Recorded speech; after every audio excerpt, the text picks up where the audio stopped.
News 18 ગુજરાતીએ ફરી એક વખત પોતાની જવાબદારી નિભાવી છે। ખેડૂતોની વ્યથાને અધિકારીઓ સુધી પહોંચતી કરી હતી। ન્યૂઝ 18 ગુજરાતી અહેવાલને પ્રસારિત કરી ખેડૂતોનો અવાજ બન્યો અને ઘટના કંઈક એવી છે। સાબરકાંઠાના ખેડૂતોએ બટાકાની ખેતી કરી હતી, પરંતુ બટાકાના પાકમાં સુકારાનો રોગ આવતા ખેડૂતોની માઠી દશા બેઠી હતી, જેનો ન્યૂઝ 18 ગુજરાતીએ અહેવાલ પ્રસારિત કર્યો। ખેતી અધિકારીઓ પણ દોડતા થઈ ગયા। ખેતરમાં જાત તપાસ કરતા ખેડૂતોની વાતમાં તથ્ય જણાયું।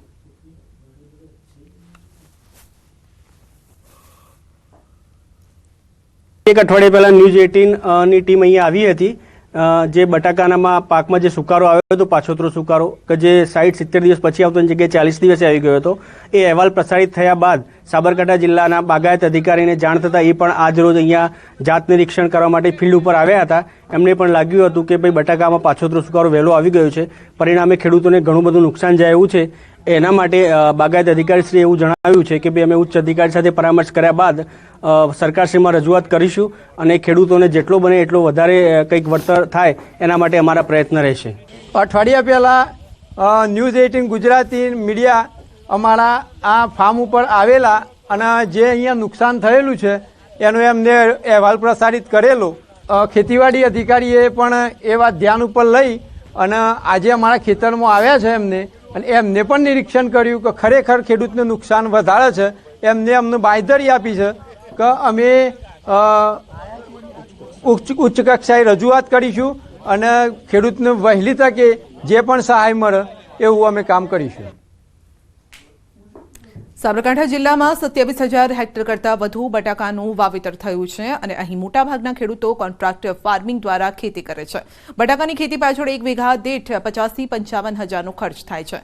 બટાકાના પાકમાં સુકારો આવતા ન્યૂઝ 18ની ટીમ હડિયોલ ગામે પહોંચી ખેડૂતોની વ્યથા સાંભળી અહેવાલ પ્રસારિત કર્યો। ન્યૂઝ 18ના અહેવાલ બાદ બાગાયત વિભાગના અધિકારીઓ ખેતરોમાં નિરીક્ષણ માટે પહોંચ્યા હતા। ખેડૂતોને થયેલા નુકસાનનું વળતર મળે તે માટે ઉચ્ચ કક્ષાએ રજૂઆત કરવાની પણ તેઓએ બાંહેધરી આપી। ન્યૂઝ 18 ગુજરાતીના અહેવાલ બાદ જે બટાકામાં જે સુકારાનો રોગ આવ્યો હતો ત્યારે બાગાયતની ટીમ અત્યારે હાલ જે ખેતરોની મુલાકાત આવી છે। હડિયોલ ગામમાં જે ખેતરો છે, મોસ્ટલી જે ખેડૂતો છે તેમના જે બટાકાના પાકમાં સુકારાનો રોગ આવ્યો હતો તેને નિરીક્ષણ માટે અત્યારે ટીમ આવી ગઈ। આપણે સીધી જ વાત કરીશું બાગાયત અધિકારી સાથે। ખાસ કરીને આપણે પૂછવા માંગીશ, તમે અહીંયા જે ખેડૂતો સાથે મુલાકાત કરી, શું લાગી રહ્યું છે અને કયા પ્રકારનો રોગ જોવા મળી રહ્યો છે? અમે જે હાલ ફિલ્ડ ઉપર ઊભા છીએ ત્યાં પાછોતરા સુકારાની અસર છે અને એ વાતાવરણમાં ભેજનું પ્રમાણ જો વધતું હોય તો એ જનરલી આ રોગ આવતો હોય। આપણે બધાને ખબર છે કે આગોતરો સુકારો અને પાછોતરો સુકારો આવતો હોય તો આમાં પાણીનું પણ નિયમન કરવાનું થતું હોય છે અને જનરલી ફૂગનાશકનો પણ છંટકાવ આમાં કરવાનું થતું હોય છે। એ રોગના લીધે જે ખેડૂતની નુકસાની બાબતની જે રજૂઆત છે એ ઉચ્ચ અધિકારીઓ સાથે પરામર્શ કરી અને સરકાર સુધી ત્વરિત અમે રજૂઆત પહોંચાડવાનો પ્રયત્ન કરશું અને પહોંચાડી પણ દેશું એને। જે રોગ છે તેનું નિયંત્રણ જે લેખિતમાં આગળ રજૂઆત કરશે અને જે ખેડૂતોના ફાયદામાં કોઈ કાર્યવાહી થાય તેવી હાલ તો જણાવી રહ્યા છે। ઈશાન પરમાર, ન્યૂઝ 18 ગુજરાતી, સાબરકાંઠા। પંચમહાલના ઘોઘંબા તાલુકામાં દીપડાનો આતંક છે। સીમાડિયા આંબલી ફળિયામાં દીપડાનો આતંક, એક વૃદ્ધા અને કિશોરીને ઈજા પહોંચાડી છે। ઘરની ઓસરીમાં સૂતેલા લોકો પર દીપડાએ હુમલો કર્યો। ઘાયલોને સારવાર માટે હોસ્પિટલ ખસેડાયા। દીપડાને પકડવા વન વિભાગે 2 પાંજરા પણ ગોઠવ્યા છે। વર્ષોથી અહીં દીપડો વસવાટ કરી રહ્યો છે, પરંતુ ઘરમાં આવી હુમલો કરવાની આ પ્રથમ ઘટના છે। સ્થાનિકોમાં પણ ફફડાટ છે।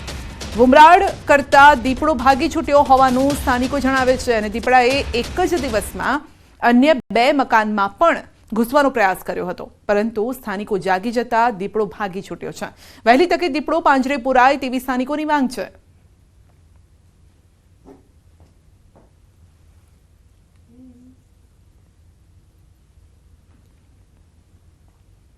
અમારા આંબલી ફળિયામાં દીપડો આવે છે, અમને બહુ ડર લાગે છે। અમારા નાના નાના બાળકો છે, અમને પણ ડર લાગે છે।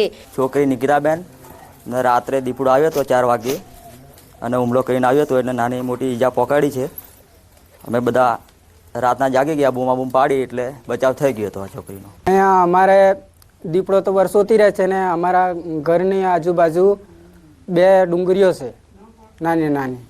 એ ડુંગરીઓમાં વર્ષોથી દીપડો રહે છે। ઘોઘંબા તાલુકાના સીમળિયા ગામના આંબલી ફળિયામાં રહેતી એક વૃદ્ધા અને એક કિશોરી ઉપર દીપડાએ હુમલો કર્યો હતો અને હુમલો કરતા જ અહીંના જે સ્થાનિકો છે તેઓમાં ભયનો માહોલ જોવા મળી રહ્યો છે. જોકે વન વિભાગ છે તેના દ્વારા હાલ તો અહીંયા 2 પાંજરા ગોઠવી દેવામાં આવ્યા છે, પરંતુ અહીંના સ્થાનિકોના જણાવ્યા મુજબ જે દીપડો છે અહીંયા વર્ષોથી વસવાટ કરી રહ્યો છે, પરંતુ પ્રથમવાર એવી ઘટના બની છે કે રહેણાંક વિસ્તારમાં આવી અને ઘરમાં ઘૂસી અને દીપડાએ હુમલો કર્યો છે, જેથી વહેલી તકે દીપડો પકડવામાં આવે એવી અહીંના સ્થાનિકો માગણી કરી રહ્યા છે. જો કે વન વિભાગ પણ હાલ પ્રયત્નશીલ છે, પરંતુ તેમ છતાં દીપડાનો પ્રથમ હુમલોનો ઘટના બની છે, જેથી અહીંના સ્થાનિકો છે તેઓમાં ભયનો માહોલ જોવા મળી રહ્યો છે અને ખેતરમાં પણ જવાનું મહિલાઓ ટાળી રહી હોવાનું જણાવી રહી છે. રાજેશ જોશી, ન્યૂઝ 18 ગુજરાતી, સીમળિયા, પંચમહાલ. બુલેટિનમાં આગળ વધીશું નાનકડા બ્રેક બાદ.